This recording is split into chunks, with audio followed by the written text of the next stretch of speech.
Hello everyone, Ember here, and welcome back to a new video. And in this one, I sadly have to present what is, in my opinion, the worst deck from Destined Rivals.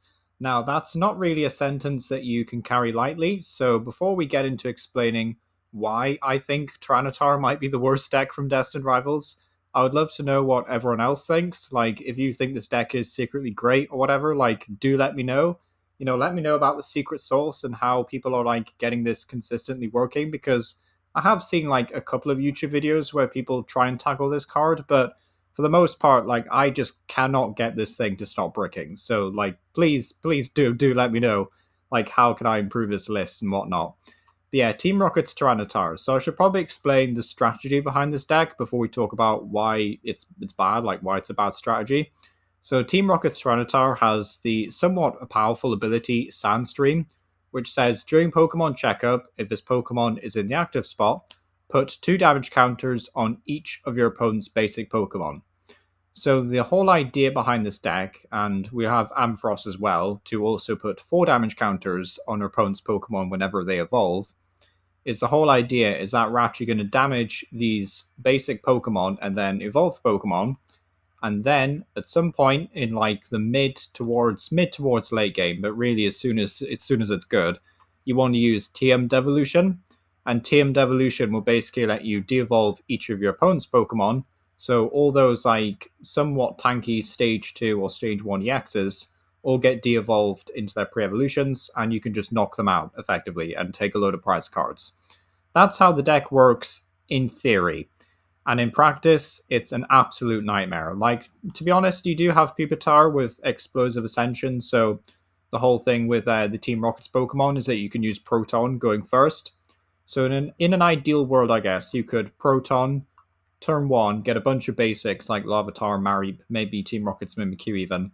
Turn 2, then go Pupitar, and then Explosive Ascension, get 30 damage in, probably another 2 damage from Sandstream, and then it's your opponent's turn. But most decks can simply one-hit KO Tyranitar, and if they can't, then you really are put on a bit of a timer to like set up other Pokemon and more attackers. And the thing is, like, this deck doesn't really have an answer against some decks. Like, even things like Grimmsnarl, which you would think, all right, Grimmsnarl's fine, right? Because we can just de-evolve them, knock out their Impidimp, it's going to be great. The harsh reality is they just Monkey Dory all your damage away. So it's like, oh, wait, I can't do anything against them. Gardevoir seems slightly better until you realize that their basic Pokemon are very effective attackers, meaning that Sandstream won't actually let you prize trade effectively. Again, Gardevoir is a deck that can also exploit Monkey Dory, so that's a pain. Charizard, I would say, is probably this deck's best matchup, and to be honest, the only decks that I've beaten so far with Tyranitar are Charizard decks, so I think Charizard is maybe your best chance. But things like Dragapult, like they start doing their attack, right? They do the 200, they spread their 60, they use a TM Devolution, they're going to start taking multiple prize cards a turn. Most decks can also one-shot you, and like you just don't have an answer against big basic decks like Terrabox, for example, or Raging Bolt, or like even Goldengo. Like Goldengo's not actually a phenomenal matchup, at least in my experience, just because they start one-shotting everything, and it's like, oh wait, how do we actually deal with Goldengo Dragapult? Like, if you can't beat Goldengo, then like, what are you doing? Like, surely this deck has a great matchup against Goldengo, and this is what I mean by as well. Like, if there's a way to get this running more consistently, and maybe I'm doing something horribly wrong, then like, do let me know down below. Is it something wrong with the list? Is it like pro tips for gameplays or like other Pokemon that maybe I could run?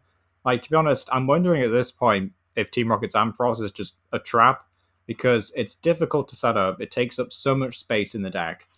Like, Darkest Impulse is just really, it's decent, but like 4 damage plus, say, the 2 damage that you'll get from a Sandstream on that first few turns isn't enough to get rid of most basics, because that'll only be 60 damage at that point. So even if they evolve, then you're not really looking at a ton of damage. And this is also like a perfect world where you've, been able to attack with Pupitar turn 2, and then also get an Ampharos setup on like turn 2, because if you don't get Ampharos setup on turn 2, your opponent is probably going to start playing things like TM Evolution, Rare Candy, gets really out of hand very quickly. Now, you do have some other options, admittedly, like you have Mewtwo, which is great against Dragapult, and just Charizard, things like that. Terrabox, great.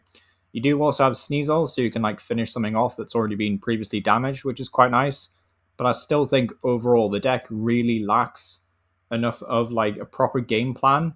Like you just don't have enough ways of winning the game besides like TM Devolution. Like you can still attack, like you can technically attack with Team Rocket's Tyranitar if you really want to. That's why we play like Reverse Energy. But overall, I'm just really not feeling this deck. Like there's just something really off about it. And only having like 4 copies of TM Devolution is also a bit of a pain because like if you draw them too early, then they're essentially a useless card. Like you can't use them until they're actually usable in the mid to late game. And then as well as this, like if you prize any or like, well, you really shouldn't be discarding them if you can avoid it. But like Ultra Ball is one of the only ways to find like evolution Pokemon this day and age. So yeah, it's a bit tricky. Like if we got Evolution Incense, I'd be a bit more comfortable about this deck. But like I've tried a different build as well, by the way, with like Squawkabilly, Pokegear, and the Salvatore supporter. So like you turn one going second, Salvatore into Pupitar, and then that's like more of a guarantee. But then Salvatore is fairly useless throughout the rest of the game because you can't then Salvatore into Tyranitar or Ampharos. You can Salvatore into Flaaffy at the very least, but overall I just didn't feel that build was super strong. And then Squawkabilly became a 2-prize liability almost immediately. So yeah, this has kind of been my deck breakdown of Tyranitar. Let me know what you think down below. Again, if I'm just being a terrible player, let me know. Like, is there a way to make this card great? I'd love for Tyranitar to be a great card. I love Tyranitar as a Pokemon, but yeah, it's not looking too good for this one. But yeah, let me know what you think down below. This has been Ember Power, and yeah, thank you for watching.